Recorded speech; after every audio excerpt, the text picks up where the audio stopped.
Welcome to the I'm In podcast, where you learn to unleash your creative genius, live a more abundant life, and change your world. And now, your host, Heather Hodges. When I was a little girl, I was banned from having scissors. I know keeping scissors out of the hands of small children is probably wise parenting, but the reason I was banned from scissors wasn't about safety. It was because I had an insatiable desire to cut and trim and alter and beautify and just to remake things. And I cut up fabric and paper and cardboard and anything I could get my hands on. One afternoon, I even cut my own hair, which left me with this patch of half-inch long bangs that took months to grow out. I mean, that was obviously a mistake, but I couldn't help myself. I saw raw material everywhere, and I just had to transform it into something new. And as a kid, I hoarded art supplies in my bedroom. I collected colored pencils and markers and watercolors and paintbrushes like they were treasure. And I could paint and draw for hours. And some of my fondest memories as a child were when we visited my grandparents, and I would join my grandma, Ola May, in her art studio for painting lessons. And I'll never forget standing beside her at the easel and learning to see the world the way she did. She told me to put your artist eyes on. See it like an artist sees it. I can't remember a time when I didn't consider myself creative. It's simply who I've always been. But what has surprised me through the years is that not everyone sees themselves as creative. And in my work as an organizational psychologist, I've watched thousands of intelligent, capable, innovative people talk themselves out of being creative. They would passionately argue for their own limitations and say, I'm just not the creative type. And I would think to myself, I've just watched you solve problems no one else could solve. I've seen you build teams and design systems and connect unrelated ideas and communicate complex thoughts with elegance. You're brilliant. How can you not see that what you're doing is creative? And for years, I tried to convince people they were creative. Silly me. I got polite nods. But most people held tightly to their identity as non-creative. The label had stuck because our culture has historically equated creativity with painting and drawing. But that's an incomplete picture of creativity. And I felt powerless to change their minds or help them adopt a new identity. And it wasn't until I began researching creativity and innovation during my doctoral work that I finally had the empirical evidence and the language to back up what I had known all along. Creativity is not just making art.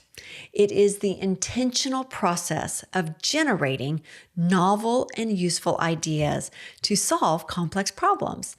And by that definition, creativity shows up everywhere in art, science, business, education, healthcare, ministry, and everyday challenges. The problem was we had defined creativity so narrowly that most people didn't see their own gifts as creative. And that's why I am on a mission to democratize creativity and help everyone recognize their own creative gifts. I am starting a revolution. I believe your creativity is one of the most valuable commodities on earth. And I say that with deep conviction because we now live in a world where artificial intelligence, AI, can generate images, it can code, it can process data and produce content faster than any human. And we are not competing with AI. We can't. But we must reclaim the untethered humanness of what we create. Yeah, AI can produce outputs, but only humans, only you, make meaning. And that difference is everything. For all its brilliance and usefulness, AI cannot dream or imagine. It cannot create from nothing because it is derivative by design. It recombines patterns from what already exists and remixes it into new configurations. And what AI generates is pseudo creativity. But your creativity, it's intrinsically motivated and it's inspired by your unique experiences and then fueled by your imagination. You observe the world and interpret it through the lens of everything you know and have lived. And as humans, we take the raw material of our pain, our failure, our joy, our hope, our loss and our fear and love, and we shape it into something meaningful and new. Human creativity, it reaches across the divide between one human soul and another, as if to say, this is what it felt like for me.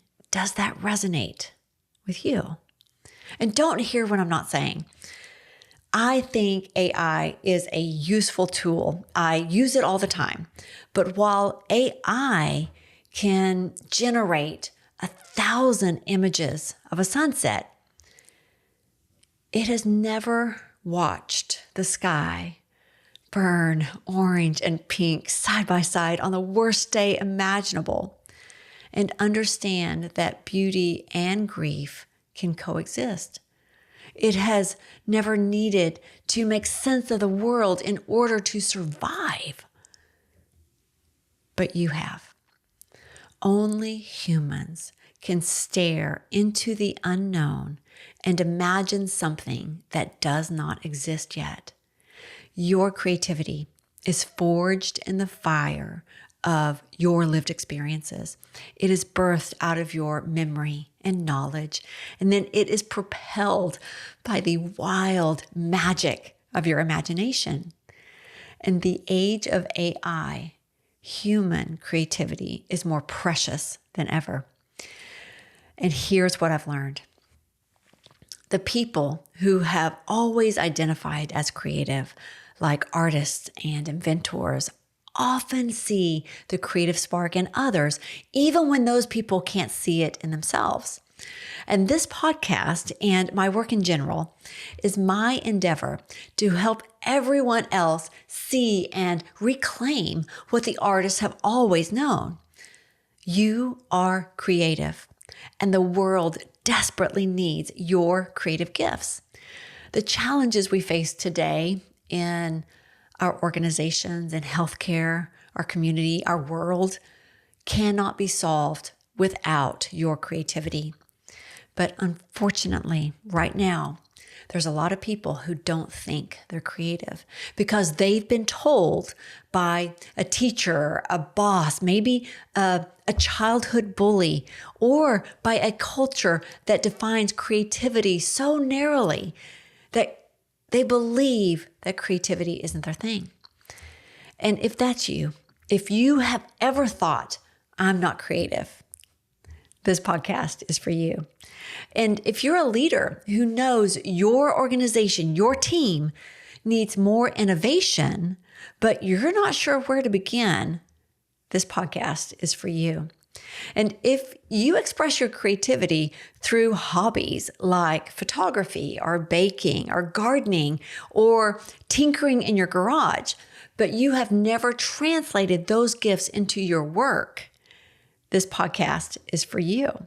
And if you already consider yourself creative and you want to get inspired and develop your full creative range, this podcast is for you. In season 1, we explored some incredible topics together, and we had some amazing guests who shared their hearts and their stories with us. But season 2 is going to be different. In this season, I'm going to help you discover and unleash your creative genius. And in the next episode, I will further define what I mean by creativity and share why so many of us either don't see ourselves as creative or why we were talked out of our creativity. And I'll show you how to reclaim it. Then I'll introduce you to the 12 types of creative genius that I identified through years of research. They are 12 different ways people solve problems and create value, and you will learn which types you lead with and how to develop them further.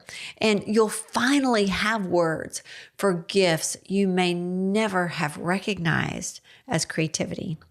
And throughout this season, you'll hear stories from guests who discovered their creative genius and transformed how they work and live. And I'll give you practical tools to unleash creativity and drive innovation in yourself, your team, and your organization. And yes, Percy the penguin, my trusty mascot and research assistant, is still here. Percy, are you there? Hey, Percy. He has discovered his creative genius too, and he will bring us research on creativity and innovation and some fun questions for our guests. My deepest hope is that you'll reach for the most courageous and creative version of yourself, and that you will see yourself clearly, maybe for the first time, and step into the creative genius you were born to be. The world cannot afford for your creativity to stay hidden. Your team, your family, your church and community all need what only you can create. And you need it too, because when you use your creativity, that's when you come fully alive. Everyone is creative, and we need everyone's creativity. It's time to become a creative force of nature. Welcome to the Creative Genius Revolution. Thank you for joining me in this conversation. And if you haven't subscribed yet, please hit that subscribe button. And I would love it if you would leave a review. It helps more people find us and join the conversation. And if you want to discover your own creative genius type, please go to my website to take the assessment. I'll put a link in the episode notes. That assessment is free for now. So until next time, keep saying I'm in to creativity and bold thinking and transformational growth and meaningful conversations. May you be wildly creative in your life and leadership. I'll see you soon.